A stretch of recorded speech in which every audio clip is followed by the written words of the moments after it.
Minsan ang naging tahanan ko ang bahay na ito, ngunit ngayon, ibang-iba na ang pakiramdam. Ang pamilyar na tunog ng mga pintuang kahoy na umiingit sa tuwing sinasara, ang mabagal na pag-agos ng tubig sa gripo sa kusina, at ang amoy ng lumang pintura sa dingding. Lahat ng iyon ay tila multo ng nakaraan. Ngayon, ako ang nagmamay-ari nitong bahay. Ngunit ang bawat sulok, bawat dingding, bawat kisame ay may kwentong nais isigaw. Isang kwentong puno ng sakit, sama ng loob at pagtatakwil. Hindi ko makakalimutan ang araw na iyon. Ang araw na pinalayas nila ako. Sa harap ng lamesa, habang nag-aagahan ng lahat, ibinagsak ni Papa ang kanyang kubyerto sa pinggan. Ang ingay nito ay parang baril na nagpaputok sa hangin. Matulis, matindi, nakakagulat. Hindi ka namin kailangan dito. Sabi niya, malamig ang boses, parang yelo sa taglamig. Kung hindi mo kayang sumunod sa mga patakaran namin, mas mabuti pang umalis ka na. Napatitig ako sa kanya, pilit hinahanap ang kahit kaunting awa sa kanyang mga mata. Pero wala. Ang nanay ko na noon ay tahimik lang na nagkakape, hindi man lang tumingin sa akin. Ni hindi siya tumutol. Ang mga kapatid ko na abala sa pagkain parang wala lang narinig. Para bang normal lang ang lahat, para bang hindi ako bahagi ng pamilya, para bang hindi nila ako kilala. Pero, pamilya tayo, Papa, ang tanging nasabi ko, pilit nilalabanan ang mga luhang nagbabanta sa aking mga mata. Bakit ninyo ako itataboy? Faye, hindi mo ba naiintindihan?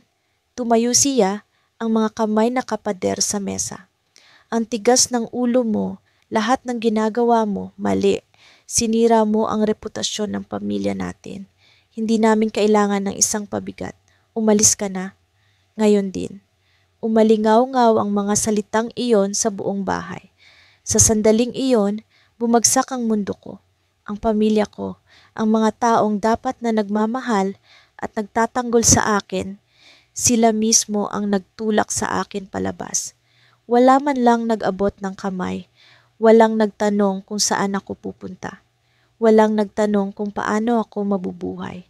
Sila, ang mga taong pinagkatiwalaan ko, ang nagbigay ng pinakamalalim na sugat.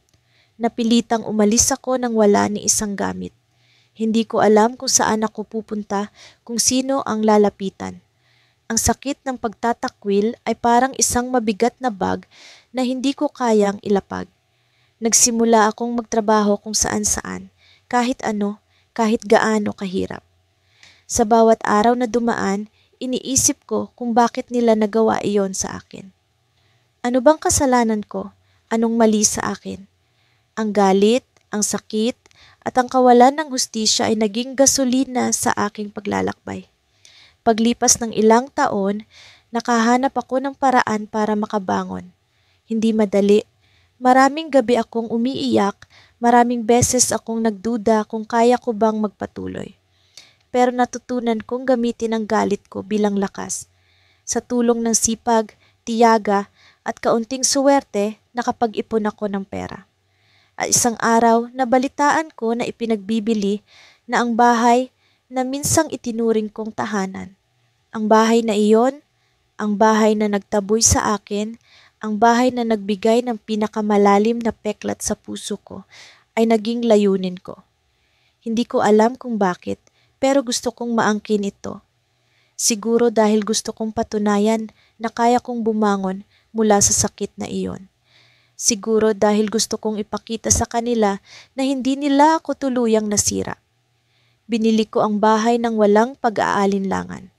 Sa wakas, nakuha ko ang lugar na minsang naging simbolo ng aking pagkatalo. Ngunit sa halip na tagumpay, ang naramdaman ko ay isang malamig na hangin ng mga alaala. Ang bawat silid ay puno ng mga multo ng nakaraan, mga tawanan, mga sigawan, mga luha. Ang bawat tunog at amoy ay parang bumabalik sa akin. Iniisa-isa ang mga sugat na iniwan nila. At ngayon, narito ako sa sala.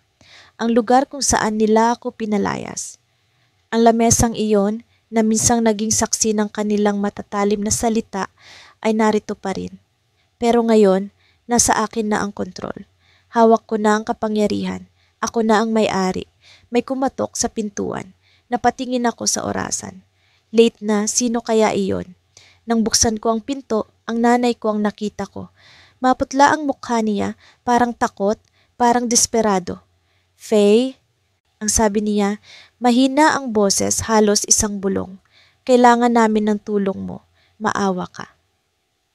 Napatitig ako sa kanya at sa unang pagkakataon, naramdaman kong kontrolado ko ang sitwasyon. Ako ang may kapangyarihan ngayon. Pero bago ko pa man masabi ang sagot ko, napansin ko ang isang figura sa likod niya. Ang papa ko, ang taong nagtulak sa akin palabas, nakatayo roon, hawak ang balikat ng bunso kong kapatid. Nanginginig ang mga kamay niya at may takot sa kanyang mga mata.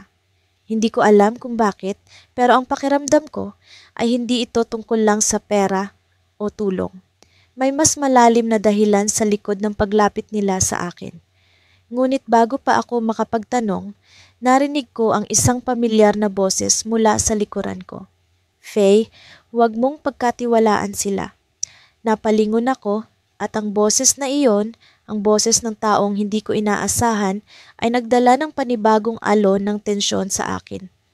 Pagkatapos ng lahat ng nangyari, hindi ko pa rin makalimutan ang tunog ng pinto noong sinarhan nila ito sa harapan ko. Malamig ang gabi at ang ulan ay walang tigil na bumuhos sa asfalto. Tumayo ako roon, basang-basa, walang masisilungan habang naririnig ko ang mga boses nila sa loob, ang mga tawanan, ang kasiyahan, na para bang hindi ko sila bahagi ng buhay ko. Sa sandaling iyon, ang galit ay unti-unting kumawala sa dibdib ko, tulad ng apoy na hindi kayang patayin ng ulan. 4 na taon na ang nakalipas mula noong itulak ako ni Tita Flor palabas ng pinto ng bahay na iyon. "Hindi ka na namin problema, Amanda. Tumayo ka na sa sarili mong mga paa." Sigaw niya habang ang mga mata niya ay puno ng panghuhusga. Tumawa pa si Kuya Jerome, ang pinsan kong laging sinisiguro na mas mababa ang tingin ng lahat sa akin.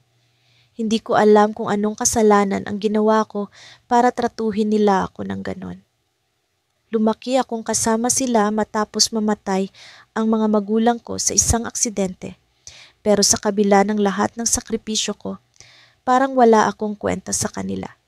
Hindi ako nagbalik sa bahay na iyon sa loob ng mahabang panahon. Ang mga alaala ay masyadong masakit, masyadong sariwa. Ngunit sa tuwing isinasara ko ang mga mata ko, naririnig ko pa rin ang boses ni Tita Flor, ang pagtawanan ni Kuya Jerome, at ang pagkalampag ng pinto nang palayasin nila ako. Kaya't nang dumating ang pagkakataon na makabili ng bahay, alam kong ang bahay na iyon ang pipiliin ko. Ang tagumpay ko ay hindi madali. Nagsimula ako sa pinakamababang trabaho sa isang opisina. Nagtitiis sa maliit na sahod at mahahabang oras. Pero hindi ako tumigil. Nag-aral ako sa gabi, nag-ipon ng kaunti kada buwan at unti-unting umakyat sa posisyon. Walang tumulong sa akin, walang pamilya, walang kaibigan, pero natuto akong magtiwala sa sarili ko.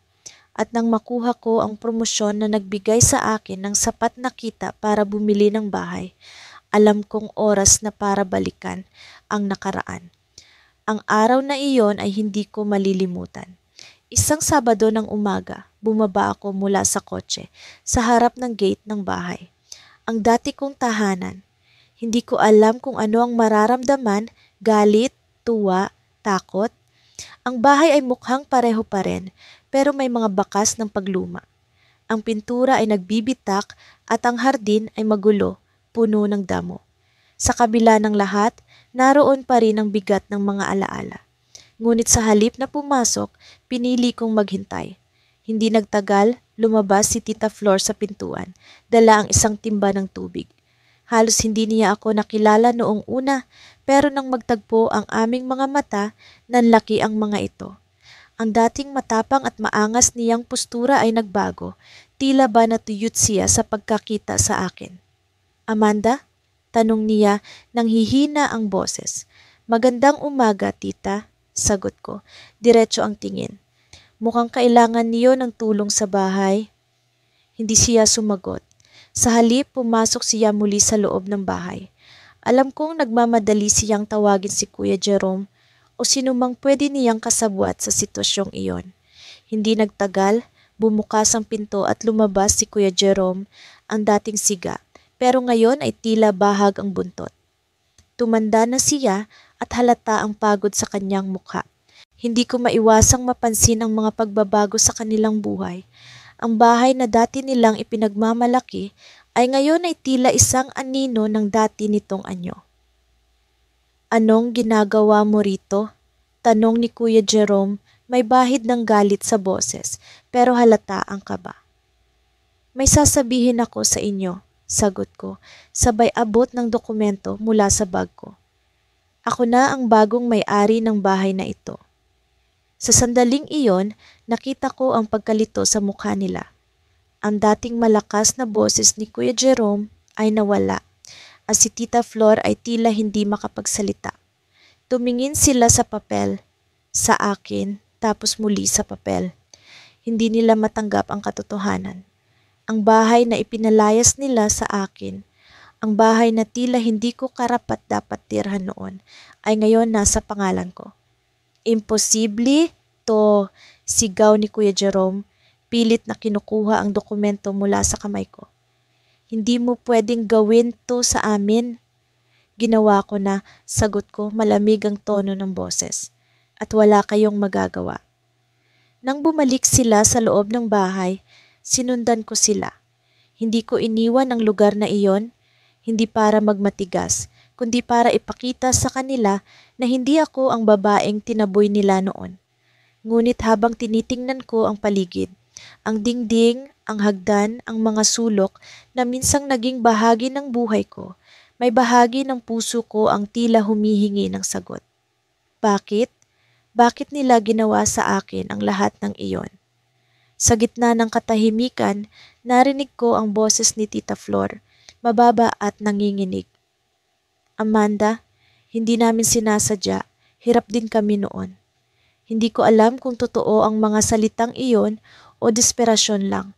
Pero bago ko pa man masabi ang sagot ko, narinig ko ang tunog ng isang bagay na bumagsak. Isang lumang kahon, puno ng mga papel, ang nahulog mula sa itaas na aparador. Napansin ko ang mga litrato, ang mga larawan ng mga magulang ko. Kasama nila si Tita Flor, si Kuya Jerome, at isang lalaking hindi ko kilala. Sinong lalaki to? Tanong ko, sabay ang pagbilis ng tibok ng puso ko. Ang ekspresyon sa mukha ni Tita Flor ay nagbago, mula sa pagkalito patungo sa takot.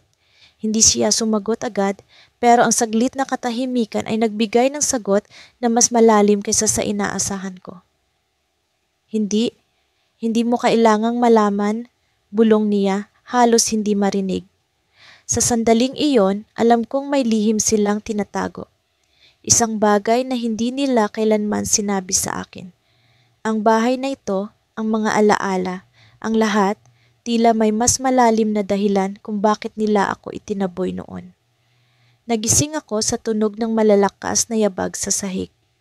Ang dating katahimikan ng bahay ay napuno ng ingay na tila sinadya upang guluhin ang aking pag-iisip. Hindi ko na kailangang buksan ang pinto upang makita kung sino ang nasa labas. Alam ko na. Ang pamilya ko, ang pamilyang minsang nagtaboy sa akin palabas ng bahay na ito, na tila ako'y isang estrangherang walang karapatan dito. Ngayon, sila ang mga estranghero sa lugar na ito, at ako na ang may-ari. Bumaba ako mula sa hagdanan. Bawat hakbang ko'y mabigat, ngunit puno ng kumpiyansa. Dati, ang tunog ng mga papalapit na yabag nila ay sapat na upang tumakbo ako palayo, magtago o manlumo. Ngunit hindi na ngayon. Hindi na ako ang babaeng takot sa mga titig nila o sa bawat salitang binibitawan nila upang saktan ako. Hindi na ako ang babaeng walang laban. Ako na ang babaeng may hawak ng titulo ng bahay na ito. Nang makita nila ako, ang mga mata ng bawat isa'y nagpakita ng iba't ibang damdamin, gulat, galit, pagkabahala. Ang nanay ko, na minsang itinuring kong sandigan ay nakakunot ang noo na tila hindi makapaniwala sa nakikita niya. Ang tatay ko na dati laging bumubulong ng masakit na mga salita sa tuwing nagkakamali ako ay nag-iwas ng tingin. At ang mga kapatid ko na minsang naging kakampi ko ngunit tumalikod ng nagkagulo ang lahat ay tila hindi alam kung paano mag-react. Anong ginagawa ninyo dito? Tanong ko, diretso at malamig. Hindi ko alam kung paano ko nasabi iyon nang walang bahid ng panginginig sa boses. Ang puso ko'y kumakabog ng mabilis, ngunit pinilit kong huwag itong ipakita. Bakit mo binili ang bahay na ito? Tanong ng nanay ko, ang boses niya'y puno ng hinanakit. Alam mo naman kung gaano kahalaga ito sa amin. Napangiti ako, hindi dahil sa kasiyahan kundi dahil sa irony ng lahat ng ito. Hahalaga? Noong pinalayas ninyo ako, hindi ninyo man lang ako binigyan ng pagkakataon. Ang sabi ninyo, wala akong lugar dito. Ang sabi ninyo, hindi ako bahagi ng pamilyang ito. Kaya't naisip ko, bakit hindi ko gawin itong akin? Hindi sila makapagsalita. Ang tatay ko'y tila nagpipigil ng galit, ngunit alam kong wala siyang magagawa. Ang mga kapatid ko'y nagtinginan sa isa't isa, tila naghahanap ng sagot mula sa isa't isa. At ang nanay ko, ang minsang pinakamalakas sa kanilang lahat, ay nakatayo lamang, walang imik. Hindi ninyo ba naisip kung ano ang naramdaman ko noon? Kung paano ako naghirap para lamang makahanap ng matitirhan? Kung paano ako nagpakalayo-layo, nagpakabundat sa trabaho para lamang makabangon? At sa kabila ng lahat ng iyon, hindi ko kayo kinalimutan. Hindi ko kinalimutan ang bahay na ito. Kaya't nang dumating ang pagkakataon, binili ko ito. Hindi dahil sa galit, kundi dahil gusto kong ipakita na kaya ko. Na mali kayong lahat sa pagtaboy sa akin. Ang nanay ko ang unang sumagot. Hindi namin ginusto na mangyari iyon, pero kailangan namin. Hindi mo naiintindihan ang mga sakripisyo namin para sa bahay na ito. Hindi ito tungkol sa iyo, anak. Tungkol ito sa pagsisikap naming lahat. Hindi tungkol sa akin? Ulit ko, ang boses ko'y tumataas. Sinakripisyo ninyo ako para sa bahay na ito. Pinalayas ninyo ako na parang basura at ngayon sasabihin ninyo na hindi ito tungkol sa akin. Tahimik sila muli. Hindi ko alam kung dahil ba sa hiya o dahil alam nilang totoo ang sinabi ko. Ngunit naramdaman ko ang tensyon sa hangin, ang bigat ng bawat sandali habang nakatingin sila sa akin. Bakit kayo narito? Tanong ko ulit, mas madiin. Ano ang gusto ninyo mula sa akin? Ang tatay ko ang sumagot. Kailangan naming bumalik sa bahay na ito. May problema sa finances namin at wala na kaming ibang mapupuntahan. Alam namin na ikaw ang may-ari ngayon, pero alam din namin na hindi mo kami pababayaan. Bahagi kami ng pamilya mo. Napangiti ako ulit, pero ngayon ay may kasamang tawa. Pamilya? Ngayon naniniwala kayo sa pamilya? Noon, sinabi ninyo na hindi ako bahagi ng pamilya. Ngayon, gusto ninyo akong tratuhin bilang pamilya dahil kailangan ninyo ng tulong? Walang sumagot. Alam kong ang bawat salita ko'y tumatama sa kanila tulad ng mga asuntok. Ngunit hindi ko sila sinisisi. Alam kong sila ang nagdala sa sarili nila sa ganitong sitwasyon. Bago pa ako makapagdesisyon kung ano ang gagawin, narinig ko ang tunog ng isang sasakyan sa labas. Lumapit ako sa bintana upang tingnan kung sino iyon. Isang itim na van ang nakaparada at mula rito ay bumaba ang dalawang lalaki na hindi ko kilala. May hawak silang mga dokumento at mukhang seryoso ang mga mukha nila. May bisita ka? Tanong ng isa sa mga kapatid ko, ngunit wala akong sagot. Hindi ko rin alam kung sino ang mga taong iyon. Binuksan ko ang pinto at agad na nagsalita ang isa sa kanila. Ikaw ba si Andrea Cruz? Oo, sagot ko nagtataka. May dala kaming legal na dokumento tungkol sa bahay na ito. May problema sa titulo. Mukhang hindi ikaw ang tunay na may-ari. Napatingin ako sa kanila, ang dibdib ko'y biglang bumigat. Ang pamilyang nasa likod ko'y tahimik, ngunit halatang nagugulat din. Hindi ko alam kung ano ang ibig sabihin ng mga salitang iyon, ngunit alam kong may bagong laban na namumuo. Umuulan nang bumaba ako sa sasakyan. Ang dating bakuran na tinatapunan lang ng mga lumang gulong ay ngayon puno ng mga halamang may tinik, nakatayo na parang mga sundalong handang depensahan ang kanilang teritoryo. Sa kabila ng lamig ng hangin, pakiramdam ko'y parang nagbabaga ang bawat hakbang ko. Narito na ako. Ang bahay na minsang naging kulungan ko, ngayon ay akin na. Ako ang may-ari. Pumasok ako sa gate na bagong pinturahan, ngunit hindi ko maikakailang naroon pa rin ang mga bakas ng lumang kalawang sa mga sulok. Ang tunog ng yabag ko sa sementadong daanan ay parang mga tambol na sumasabay sa tibok ng puso ko. Bawat hakbang ay nagdadala ng alaala. Ang malulutong na sigaw ng tiya ko, ang makakapal na ulap ng usok mula sa kaniyang sigarilyo, ang malamig na tingin ng pinsan kong si Marjorie na parang sinasabing hindi ako kailanman magiging parte ng kanilang pamilya. Noong araw na iyon, ang tiyak ko ang unang lumapit sa akin. Nandoon siya sa sala, nakaupo sa paborito niyang upuan na yari sa kahoy na akala mo'y trono ng isang reyna. Hindi niya ako agad nakilala. Siguro dahil mas maganda na ang bihis ko ngayon, mas maayos ang tindig ko.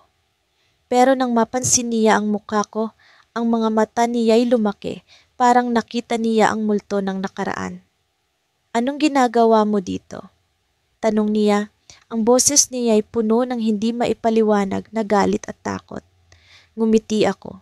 Hindi ko magawang itago ang sarap ng tagumpay na matagal kong hinintay.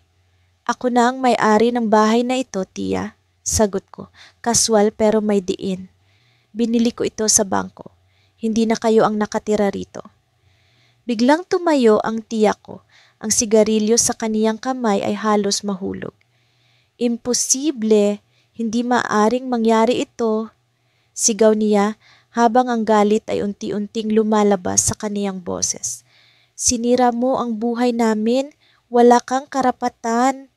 Hindi ko inaasahan ang sobrang emosyonal na reaksyon niya. Sa totoo lang, inaasahan kong magiging mas malamig siya, tulad ng kung paano niya ako tratuhin dati. Pero ngayon, ang kaniyang mukha ay puno ng luha, ang kaniyang mga kamay ay nanginginig. Hindi ko alam kung nagmumula ito sa takot, galit o parehong damdamin. Ang pinsan kong si Marjorie ay lumabas mula sa kusina. Hawak ang baso ng tubig. Nang makita niya ako, biglang tumigil siya sa paglakad. Nagkatinginan kami at sa loob ng ilang segundo, naramdaman ko ang tensyon sa pagitan namin. Hindi ko kailanman malilimutan kung paano niya ako pagtawanan noon, kung paano niya akong tawaging palamunin habang sinasabing wala akong ambisyon sa buhay. "Bakit ka narito?" Malamig niyang tanong, ngunit may bahid ng pag-aalala sa kaniyang boses. "Mahalaga ba kung bakit?" sagot ko habang ang nangiti sa labi ko'y nananatili.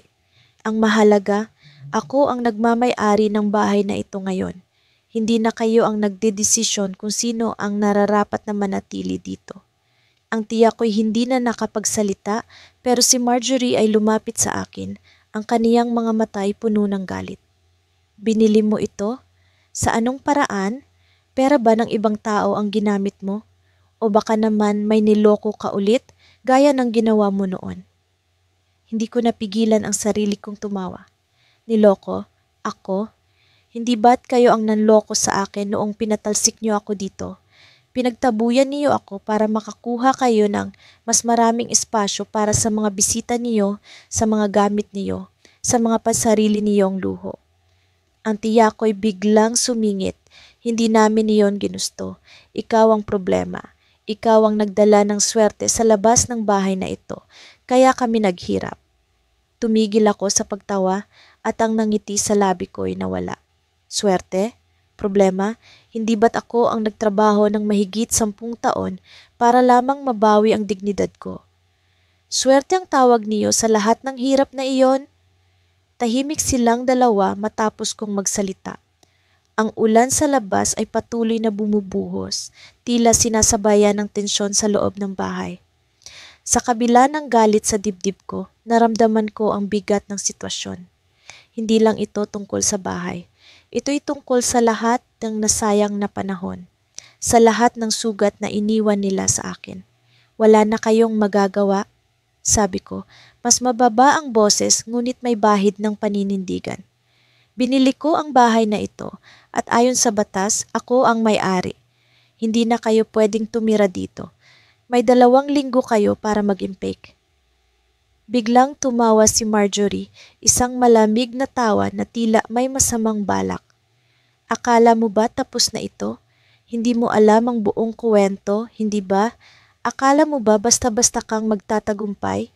May mga bagay kang hindi pa natutuklasan tungkol sa bahay na ito.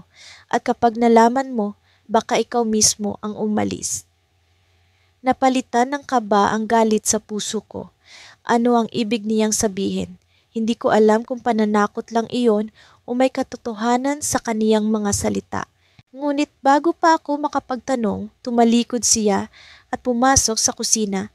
Iniwan kaming 2 ng tiya ko sa gitna ng sala.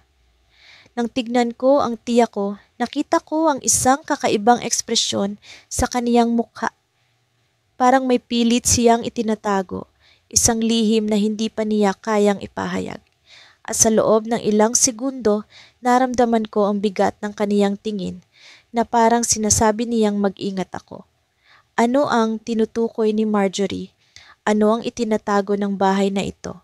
Sa kabila ng tagumpay na nararamdaman ko, ang kaniyang babala ay nag-iwan ng tanong sa aking isipan na hindi ko basta-basta maitataboy. Pagpasok ko sa sala, naglalaban ang katahimikan at bigat ng hangin. Ang bawat sulok ng bahay na ito ay puno ng alaala. Mga tawanan, sigawan, at ang masakit na eksenang hindi ko makakalimutan. Ang mismong araw na itinaboy nila ako palabas. Ang bahay na minsang naging tahanan ko, ngayon ay akin na. Ngunit ang tanong, ano nga ba ang tunay kong nararamdaman? Tagumpay ba ito o isang panibagong simula ng mas mahigpit na laban? Nakaharap ako ngayon sa 3 tao, ang tiyahin kong si Clara, ang pinsan kong si Mariel, at ang lolo kong si Ernesto. Sila ang mga taong minsang nag-utos na huwag na akong bumalik dito. Noon, ang mga mata nila ay puno ng galit at paghamak. Ngayon, ang mga tingin nila ay pinaghalong pagtataka, takot, at pagmamakaawa. Hindi ko alam kung dapat ba akong matuwa o masaktan. Hindi mo kailangang gawin ito, Maya, sabi ni Tia Clara, halos pabulong, pero ang boses niya ay nanginginig. Napansin kong hindi siya makatingin ng diretso sa akin. Ang dating matapang at palaban na babae, ngayon ay tila isang basag na figura. Hindi ko kailangan, sagot ko, hinahamon ng mga mata niya na tumingin sa akin. Sa tingin mo ba hindi ko kailangan ang hustisya?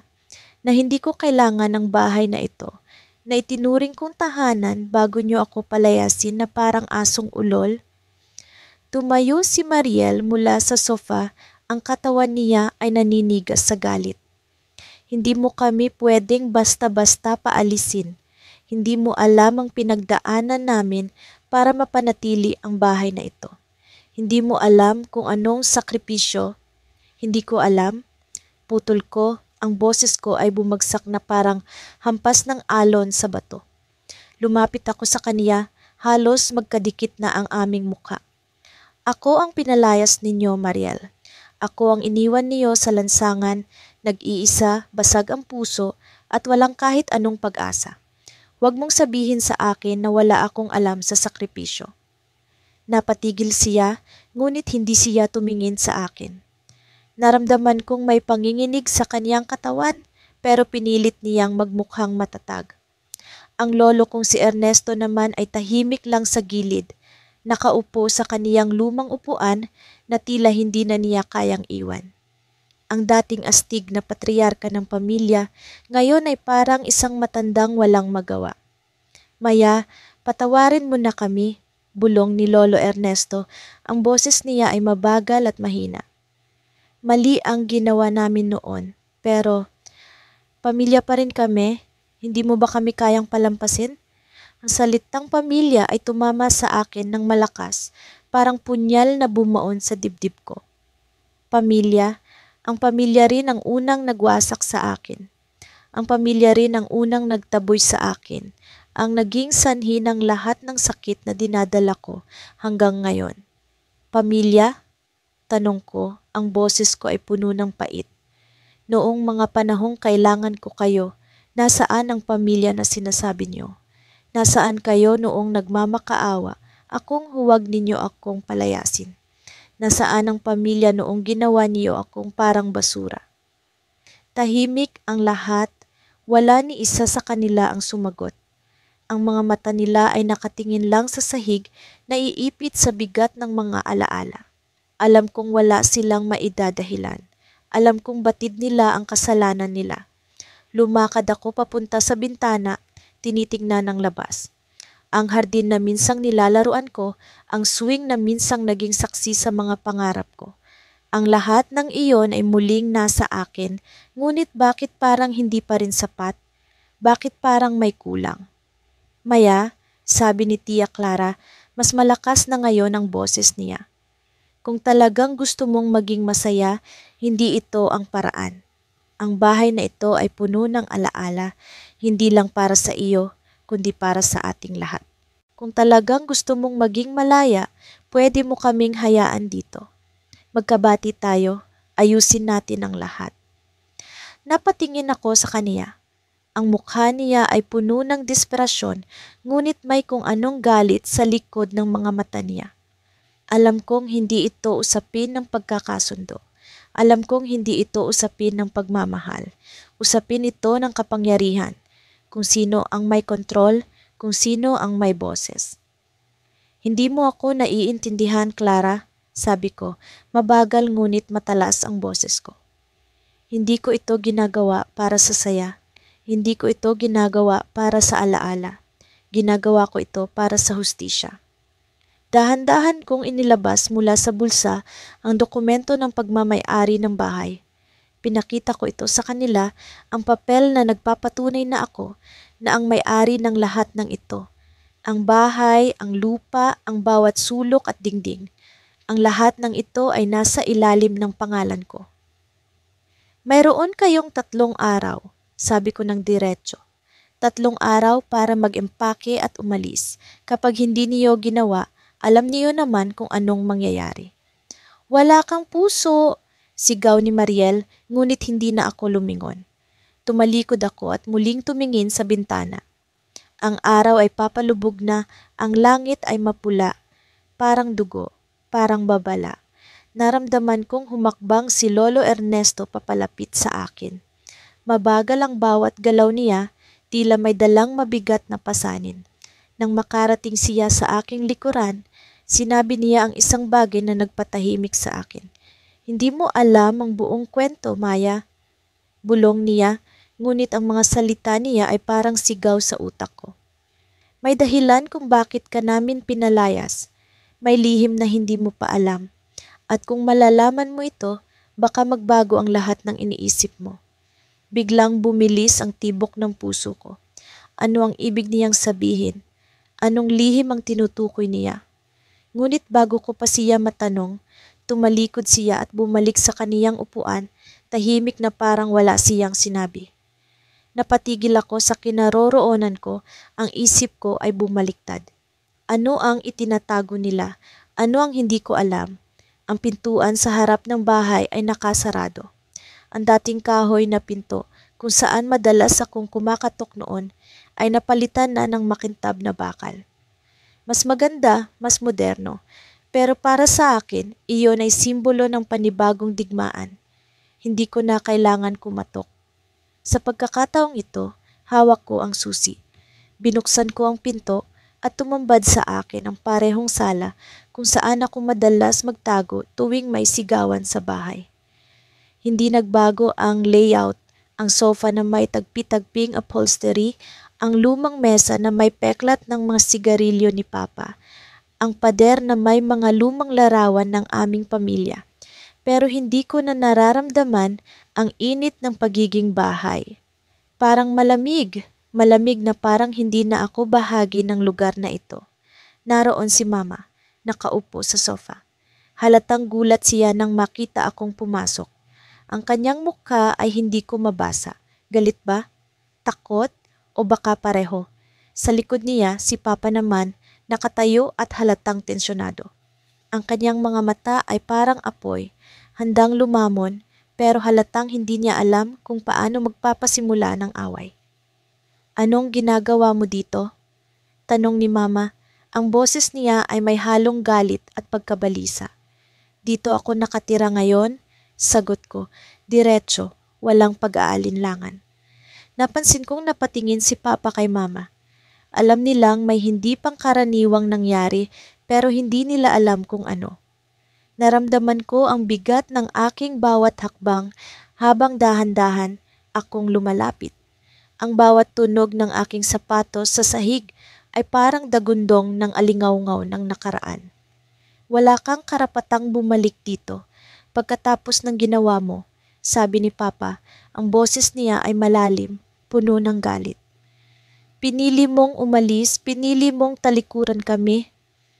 Napangiti ako, pero hindi iyon ngiti ng kasiyahan. Ngiti iyon ng matagal nang natatagong sama ng loob. Hindi ako umalis, pinalayas ninyo ako, sagot ko. Mas matalas kaysa sa kutsilyo. Tahimik.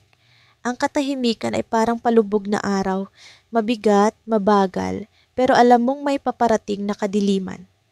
Kitang-kita ko ang tensyon sa mukha ni Mama. Ramdam ko ang bawat galit na paghinga ni Papa. Pero hindi nila alam ang susunod kong sasabihin. Ang bahay na ito, patuloy ko, ay hindi na sa inyo. Hinugot ko mula sa bag ang isang makapal na papel, isang titulo. Nilapag ko iyon sa mesa na may peklat ng sigarilyo. Ako na ang may-ari nito. Nanlaki ang mga mata ni Mama. Si Papa hindi makapaniwala. Parang bumagsak ang mundo nila. Alam kong hindi sila handa. Wala silang ideya na ang bahay na ito, ang bahay na minsang naging kulungan ko, ay nabili ko gamit ang perang pinaghirapan ko. Ang perang akala nila ay hindi ko kailanman makakamit. Paano mo nagawa ito? Tanong ni Papa. Ang boses niya ay nanginginig. Hindi ko siya sinagot. Sa halip, tumingin ako kay Mama na ngayon ay hawak ang kanyang dibdib, parang hindi makapaniwala sa naririnig. Hindi ko ginusto ito. Pero ang ginawa ninyo sa akin, ang mga salitang binitiwan ninyo, ang mga sugat na iniwan ninyo, wala akong ibang pagpipilian kundi bumangon. At ngayon, narito ako. Bumalik ako hindi para maghiganti, kundi para ipakita sa inyo na kaya ko. Hindi ko alam kung bakit, pero parang may bahagi ng akin na gustong makita silang masaktan. Hindi ko ito ikinatuwa, pero hindi ko rin ito itinanggi. Siguro ito ang epekto ng lahat ng taon ng pagtitiis, lahat ng sigaw, lahat ng panlalait, lahat ng pagtataboy. Hindi mo kami maaaring paalisin, sabi ni Mama. Ang boses niya ay halos pabulong. Ito ang tahanan namin. Tahanan ninyo? Noon? Oo. Pero ngayon, hindi na.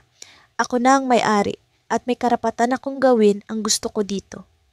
Tumayo si Papa. Ang mukha niya ay pulang-pula. Alam kong may balak siyang sabihin pero napigilan siya ni Mama. Ramdam ko ang tensyon. Parang sasabog ang buong kwarto. Hindi mo kami magagawa ng ganito. Hindi mo kami pwedeng basta-basta itapon. Sigaw ni Papa. Katulad ng ginawa ninyo sa akin? Sagot ko. Ang tono ko ay malamig. Ang pagkakaiba, hindi ko kayo pinalayas dahil sa galit. Pinalayas ko kayo dahil sa hustisya. Tahimik ulit. Ang katahimikan ay mas malalim, mas nakakakilabot. Ang mga mata ni Mama ay puno ng luha. Si Papa naman ay nakatitig lang sa akin, parang sinusuri kung ako pa ba ang anak niyang kilala noon. Lumapit ako sa bintana, tumingin sa labas. Ang hardin na dating puno ng mga bulaklak ni Mama ay ngayon ay puno ng damo. Hindi na ito katulad ng dati, pero alam kong magbabago rin ito, tulad ng lahat ng bagay. May oras kayo para mag-impake? Sabi ko, diretso. Ayoko ng gulo, ayoko ng sigawan, ayoko ng drama, pero hindi na kayo maaaring manatili dito. Paglingon ko, nakita kong hawak ni Mama. Ang titulo, ang mga kamay niya ay nanginginig. Si Papa naman ay tahimik lang, pero alam kong puno siya ng galit. Ang galit na iyon, ang galit na minsang ginamit niya laban sa akin, ay ngayon nakabaling sa kanya. Tumingin ako sa kanilang dalawa at sa isang iglap parang bumalik lahat ng alaala, ang masasakit na salita, ang mga matang hindi kailanman tumingin sa akin bilang anak, ang pintuan na palaging sinasarado sa harapan ko. Pero hindi ko hinayaang lamunin ako ng damdamin. Hindi na ako ang dating mahina. Ako na ang may kontrol. Sa paglabas ko ng kwarto, iniwan ko silang pareho sa sala. Sa hallway, naramdaman ko ang bigat ng desisyon ko. Sa isang banda, ito ang hustisya na hinahanap ko. Pero sa kabilang banda, ito rin ang simula ng isang panibagong kabanata. Pagpasok ko sa dating kwarto ko, napansin ko ang isang kahon sa sulok. Binuksan ko iyon at tumambad sa akin ang mga lumang litrato, ang mga larawan ng aming pamilya noong masaya pa kami. Sa ilalim ng mga litrato, may isang papel, isang liham na may sulat kamay ni Mama. Habang binabasa ko ang liham, naramdaman ko ang biglang pagbagal ng oras. Ang laman ng liham ay isang bagay na hindi ko inaasahan. Ang huling linya nito ang nagpatigil sa akin, ang nagpasabog ng lahat ng emosyon na matagal kong kinikimkim. Anak, mahal ka namin. Hindi namin alam kung paano ito ipapakita noon, pero sana mapatawad mo kami. Pagkatapos kong bilhin ang bahay na minsang naging pugad ng mga alaala at sakit, isa-isang bumalik sa akin ang mga detalye ng gabing iyon. Ang gabing itinuring akong wala ng halaga. Hindi ko makakalimutan ang paraan ng kanilang pananalita, ang bigat ng mga salitang binitiwan sa akin. Wala kang ambag dito, sabi ng tityahin kong si Gloria, habang nakatayo sa harap ng pintuan na parang bantay ng isang kuta. Ang mga mata niya, malamig at mapanlait, ay tila nagpapahiwatig na wala akong karapatang tumapak sa sahig na iyon. Ang bawat galos sa aking puso ay nag-ugat sa gabing iyon, ang gabing literal ako ang itinulak, palabas ng pintuan. Ngayon, narito ako, nakatayo sa harap ng parehong pintuan. Ang pagkakaiba, ako na ang may hawak ng susi. Sa bawat hakbang papasok, nararamdaman ko ang bigat ng aking mga yapak, parang sinasaksihan ng mga pader ang aking pagganti. Ang dating madilim na pasilyo ay napuno ng liwanag mula sa mga bagong ilaw na ipina-install ko. Walang anuman dito ang tulad ng dati, pero ang amoy ng hangin, ang malamig na simoy ay nananatili. Para itong paalala na kahit gaano ko baguhin ang bahay na ito, hindi ko mababago ang nakaraan. Sa kalagitnaan ng aking pagmumuni-muni, narinig ko ang tunog ng isang sasakyan sa labas. May bisita. Hindi ko inaasahan ng sino man, kaya nang bumukas ang pintuan, napatingin ako kaagad. Ang pumasok, si Gloria. Ang tiya kong minsang nagtaboy sa akin na parang basura. Ngayon, siya ang tila nag-aatubili. Ang bawat hakbang niya papasok ay may pag-aalinlangan na parang hindi siya sigurado kung dapat ba siyang tumuloy. Bakit ka nandito? Tanong ko, diretso at walang pagbati.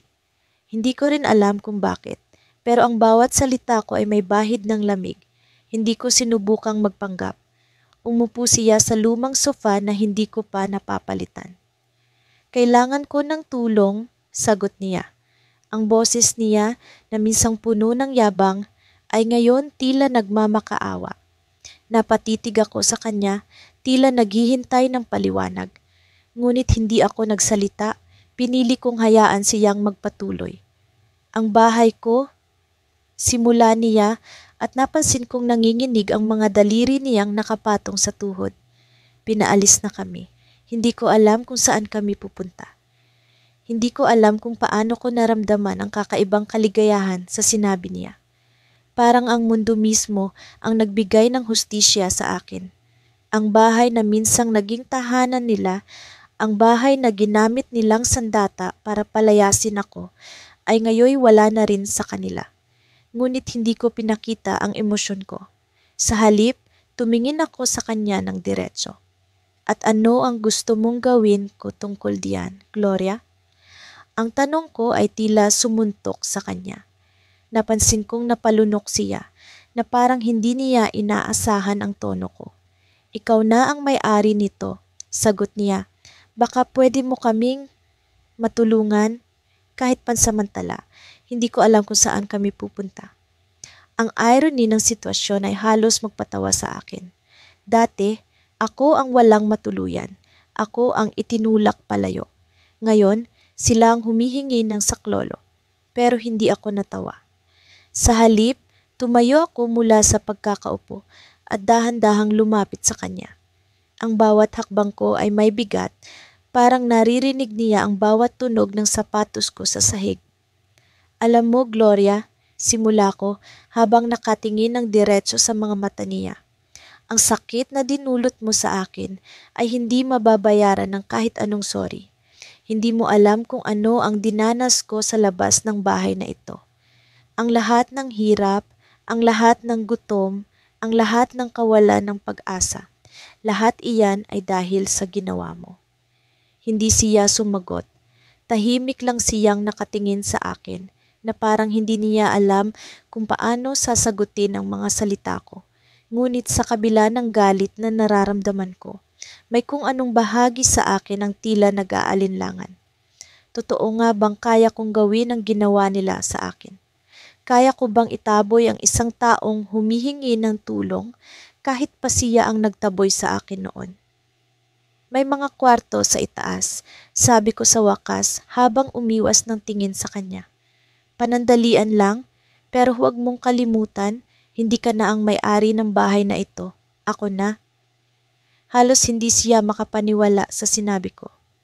Ang mukha niya, na minsang puno ng yabang, ay ngayon tila puno ng pasasalamat. Tumayo siya at nagpasalamat ng paulit-ulit.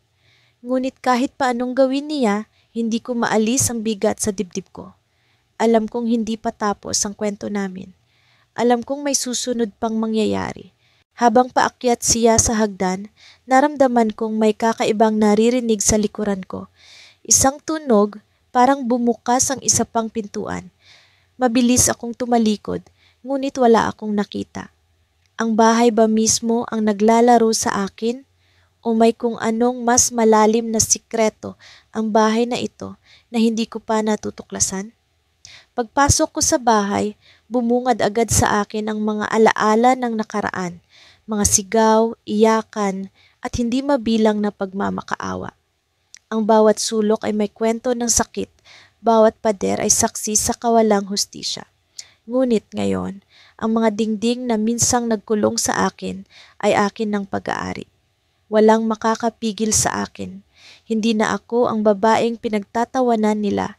Hindi na ako ang dating pinalayas na parang pulubi.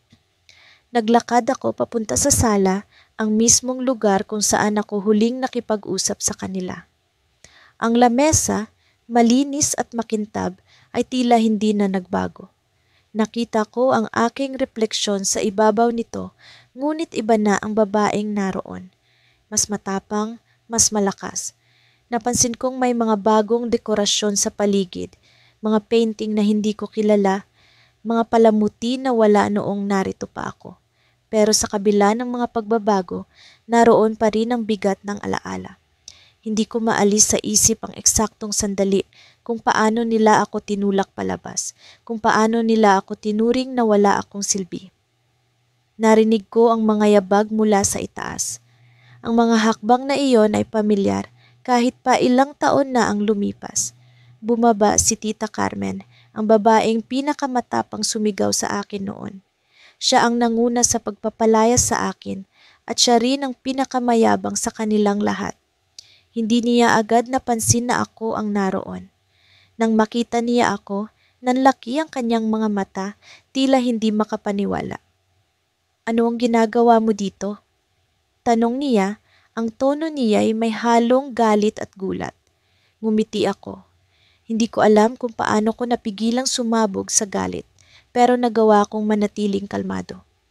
Ako ang may-ari ng bahay na ito ngayon, tita. Sagot ko, malinaw at direkta.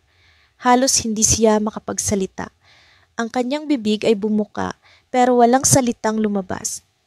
Naglakad siya, palapit sa akin, ang mga mata niya ay puno ng tanong. Anong ibig mong sabihin? Tanong niya, ngunit ang boses niya ngayon ay mas mahina na mas alanganin. Ibig kong sabihin, binili ko ang bahay na ito. Legal. Wala ka ng karapatan dito, Tita Carmen, sa akin na ito. Hindi ko alam kung paano ko nagawang sabihin iyon nang walang bahid ng galit sa boses ko, pero tila mas masakit para sa kanya ang aking kalmadong tono. Imposible? Paano mo nagawang bilhin ito? Wala kang pera.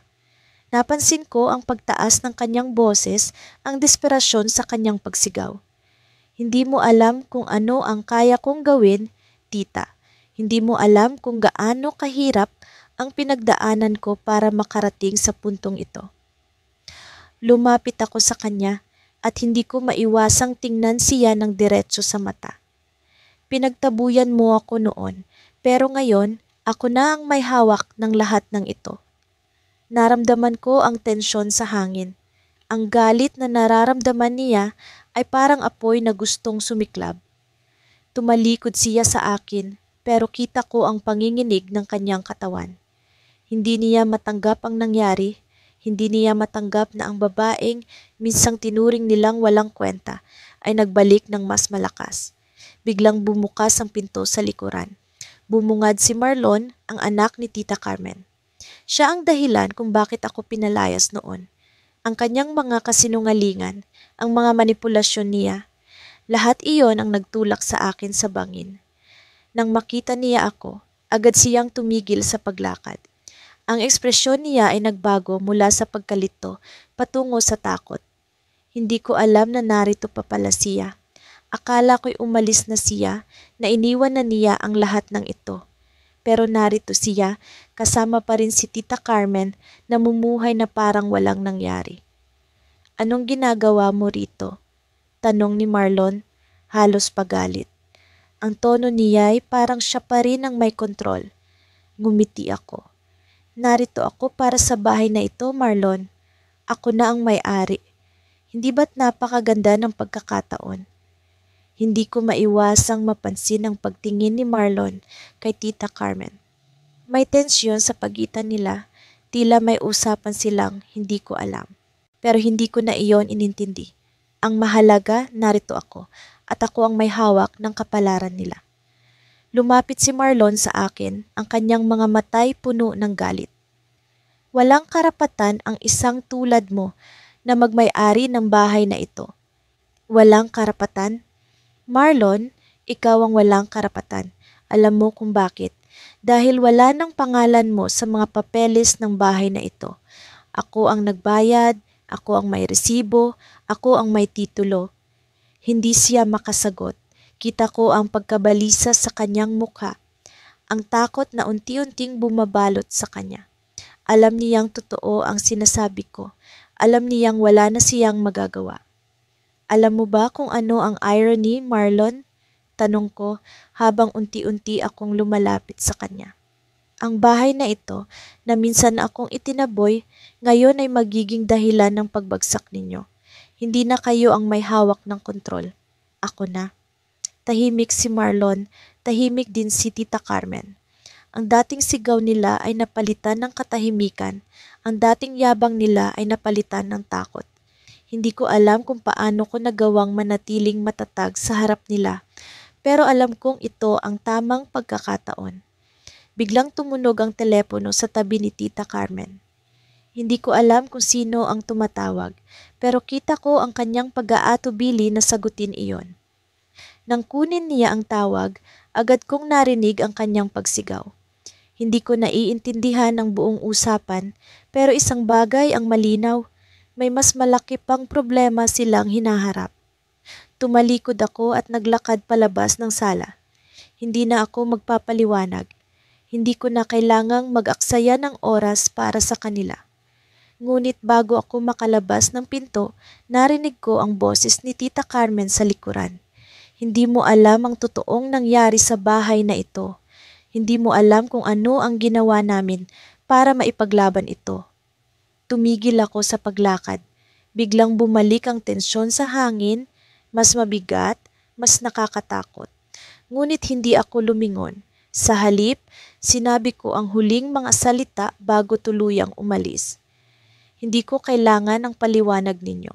Ngayon, ako na ang may hawak ng lahat at wala kayong magagawa para baguhin iyon.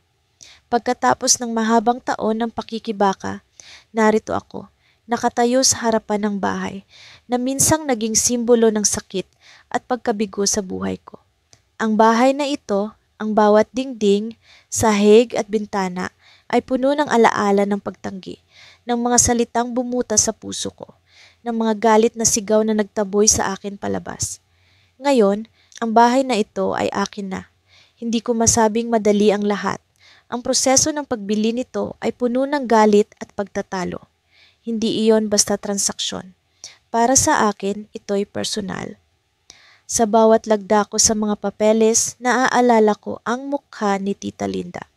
Ang tiyahin kong may-ari noon ng bahay, ang taong nagtaboy sa akin, ang sumabog sa galit dahil sa isang maliit na pagkakamali na hindi ko naman sinasadya. Sa totoo lang, hindi ko akalain na magagawa ko ito, pero ginawa ko. Ang dating tahanan na itinakwil ako ay ngayon ang magiging bagong simula ko. Pumasok ako sa loob, bitbit ang susi. Ang tunog ng pagbukas ng pinto ay parang musika sa pandinig ko. Hindi ito ang unang beses na pumasok ako rito, pero ngayon, iba ang pakiramdam. Hindi ako takot, hindi ako nag-aalala na baka may tumulak sa akin palabas. Sa halip, puno ako ng lakas ng tagumpay. Ang bawat hakbang ko papasok ay parang tagumpay laban sa nakaraan. Ang unang kwarto na pinuntahan ko ay ang sala. Dito ako unang sinermunan ni Tita Linda sa harap ng buong pamilya. Walang kwenta ang ginagawa mo. Sigaw niya noon habang nakatayo ako, umiiyak, hawak ang mga papel ng aking proyekto sa kolehiyo na kanyang sinira. Hindi ko makakalimutan ang mga mata niyang puno ng galit. Sa kanila, ako ang problema, ang pabigat. Kahit anong gawin ko, tila hindi iyon sapat. Sa salaring ito, ako unang tinulak palabas ng pintuan. Ang mga gamit ko nakakalat sa harapan ng gate. Ngayon, tahimik ang sala. Walang galit, walang sigaw. Ang dating madilim na espasyong iyon ay puno na ng liwanag mula sa bintana. Tumingin ako sa paligid. Ang mga lumang muebles ay naroon pa rin. Mga upuan, mesa, ang lumang orasan sa dingding. Walang nagbago maliban sa akin. Ako ang nagbago. Ako ang nagtagumpay. Habang naglalakad ako patungo sa kusina, naalala ko ang mga gabing hindi ako pinapakain dahil sa galit ni Tita Linda. Ang dahilan? Minsan maliit na pagkakamali. Isang baso ng tubig na natapon. Isang piraso ng tinapay na nasira. Sa kanila, ang simpleng pagkakamali ay sapat na para itakwil ako. Ang bawat pagkain na hindi ko natikman noon ay bumalik sa alaala ko habang nakatayo ako sa harap ng lamesang minsang naging sentro ng kanilang hapunan. Ngayon, ako ang may kontrol. Ako ang may kapangyarihan. Pumasok ako sa kwarto kong dati. Ang maliit na espasyong iyon ay minsang naging kanlungan ko mula sa galit nila. Noon, doon ko inilalabas ang luha at hinaing. Sa dingding nito, minsan akong nagsulat ng mga pangarap ko, mga plano kong umalis, lumayo, at muling magsimula. Ang espasyong iyon na puno ng sakit ay parang nagbago. Hindi na ito nakakulong sa galit ng nakaraan. Ngayon, ang kwartong iyon ay magiging bahagi ng bagong istorya ko. Pero may naramdaman akong kakaiba. May anino sa gilid ng aking mata. Akala ko'y guni-guni lamang, pero nang maglakad ako patungo sa bintana ng kwarto, tila may presensya akong nararamdaman. Hindi ko alam kung paranoia lang ba ito o epekto ng emosyon ko sa pagbabalik sa bahay. Tiningnan ko ang paligid, pero wala namang tao. Napakunot ang noo ko. Lumabas ako at nagtungo sa hagdanan. Ang bawat hakbang ko ay parang bumabalik sa nakaraan. Ang hagdanang iyon ay minsan kong tinakbuhan habang sinusundan ako ni Tita Linda. Ang mga sigaw niya tumatago sa buong bahay. Sa itaas ng hagdan, ang kwarto nilang mag-asawa.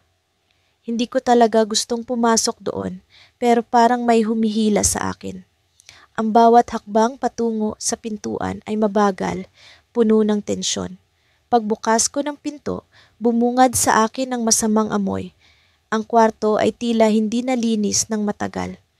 Ang mga kurtina ay madilim at marumi, ang sahig ay puno ng alikabok. Pero ang mas ikinagulat ko ay ang kama. Sa ibabaw nito, may nakasalansan na mga lumang kahon. Sa gilid ng kama, may isang larawan. Si Tita Linda nakangiti, hawak ang isang batang babae. Napansin ko ang mata ng bata. Ako iyon, hindi ko maipaliwanag ang naramdaman ko. Lumapit ako sa larawan. Sa likod nito may nakasulat na petsa. Malinaw ang sulat, ang araw na dumating si Mira sa buhay namin. Hindi ko alam kung bakit, pero parang tumayo ang balahibo ko. Ang larawan ay parang paalala ng isang bagay na hindi ko na maalala. Sa ilalim ng kahon, may isang envelope. Binuksan ko ito. Ang laman nito ay hindi ko inaasahan, isang liham. Habang binabasa ko ang unang linya, parang bumagal ang oras. Mira, patawad. Hindi ko alam kung paano kita napatawad noon, pero sa totoo lang, ikaw ang nagbigay liwanag sa buhay ko. Ang galit ko ay hindi para sa'yo, kundi sa sarili ko.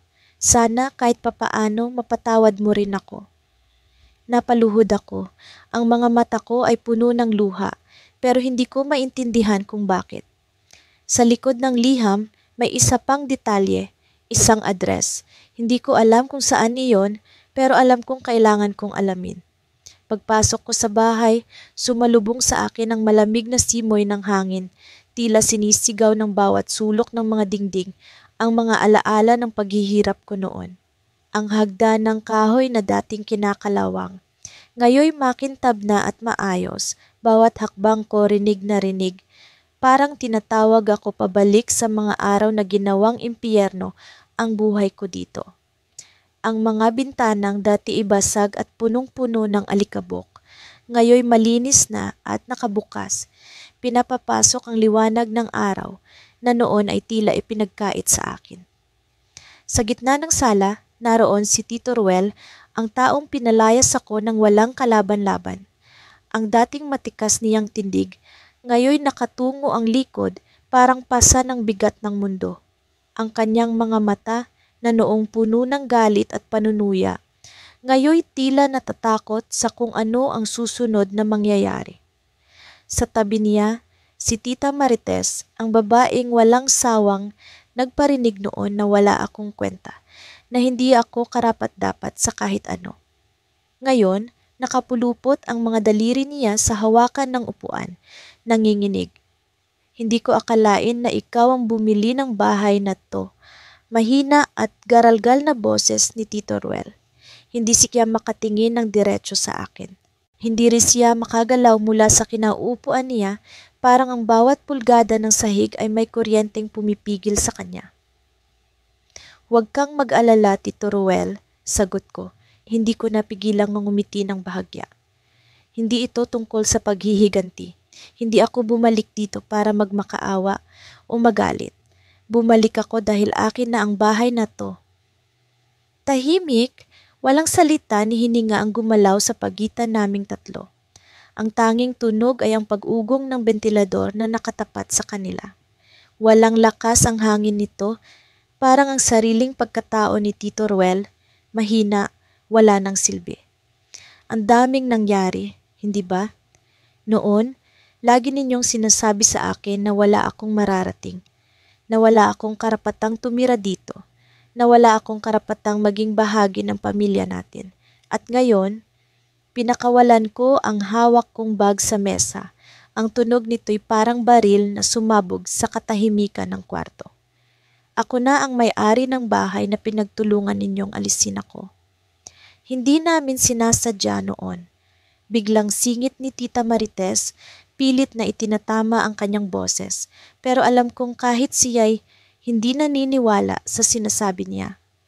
Alam mo naman, mahirap ang buhay. May mga desisyon kaming kailangang gawin para sa pamilya. Para sa pamilya, ako rin naman bahagi ng pamilya, hindi ba? Tumawa ako, pero ang tunog dito'y malamig, mapait. Pero hindi niyo ako tinuring na pamilya. ni hindi niyo ako tinulungan noong nag-aaral pa ako, noong kailangan ko ng tulong para makahanap ng trabaho. Ang ginawa niyo ay itulak ako palayo para lang makaiwas sa responsibilidad. At ngayon, heto kayo, nakaupo sa bahay na hindi niyo napag-aari. Hindi ko alam kung paano ko nagawa ang lahat ng ito, ang makabili ng bahay na ito matapos akong pinalayas, ang makabalik ng may lakas ng loob. Pero alam ko kung bakit. Dahil sa galit, sa determinasyon, sa pangarap na patunayan na kaya kong bumangon mula sa pagkakadapa. Hindi ko kailanman inisip na magiging madali, pero alam ko na hindi rin ito imposible. Biglang tumayo si Tito Ruel, ang galit sa kanyang mukha muling bumalik. Hindi mo kami pwedeng basta-basta paalisin dito. Dito kami tumira ng ilang dekada, hindi mo kami pwedeng itapon na parang basura. Hindi ba't iyon ang ginawa niyo sa akin? Tugon ko, matigas pero hindi sumisigaw. Pinalayas niyo ako na parang aso, ni hindi niyo ako binigyan ng pagkakataon para maipaliwanag ang sarili ko. Ngayon, kayo naman ang nasa sitwasyon na iyon. Tumayo rin si Tita Marites pero halata ang kaba sa kilos ng kanyang katawan. Ano bang gusto mo? Pera? Magkano? Magkano ang gusto mo para iwan mo kami dito? Napailing ako, hindi ko mapigilang tumawa muli. Pera? Sa tingin niyo pera ang habol ko? Hindi niyo ba nakikita? Hindi na pera ang kailangan ko. Ang kailangan ko ay ang respeto na ipinagkait niyo sa akin. At ang bahay na ito. Simbolo ito ng tagumpay ko laban sa lahat ng panlalait, sa lahat ng pasakit na ibinigay niyo sa akin. Tahimik muli, pero ngayon, iba ang atmosfera. Ang dating tensyon parang umusbong sa pagitan naming tatlo ang isang panibagong enerhiya. Isang enerhiyang puno ng tapang, ng takot, ng pagkabigo. Hindi ko kayo palalayasin ngayon, sabi ko, binasag ang katahimikan. Pero balang araw, aalis kayo dito. Hindi ko kayo pipilitin, pero darating ang panahon na kayo mismo ang magdedesisyon na umalis. Nakita ko ang pagkabigla sa kanilang mga mukha, pero hindi ko na iyon pinansin. Tumalikod ako at naglakad patungo sa kusina, ang lugar kung saan madalas akong pinapagalitan noon, kung saan madalas akong pinagtatawanan. Ang mga kahoy na kabinet, ang dating sirang gripo, ang masikip na espasyo, lahat iyon, pinapalitan na ng bago. Parang bagong bahay, pero ang alaala ng lumay naroon pa rin. Nang bumalik ako sa sala, naroon pa rin sila, pero hindi na sila nagsasalita. Tahimik na nakaupo, parang mga estatwa na nawalan ng buhay. Nakatingin lang sila sa sahig, sa kanilang mga paa, sa mga kamay nilang nanginginig. Lumapit ako sa kanila, iniabot ang isang piraso ng papel. Narito ang kontrata. May 1 buwan kayo para magdesisyon kung paano niyo haharapin ang sitwasyon na ito. Habang papaalis ako sa bahay, narinig ko ang boses ni Tito Ruel, mahina pero puno ng emosyon. Hindi namin nakalain na mangyayari ito. Ngumiti ako, pero hindi sila nakatingin. Sa labas ng bahay, tumigil ako at tumingin sa langit.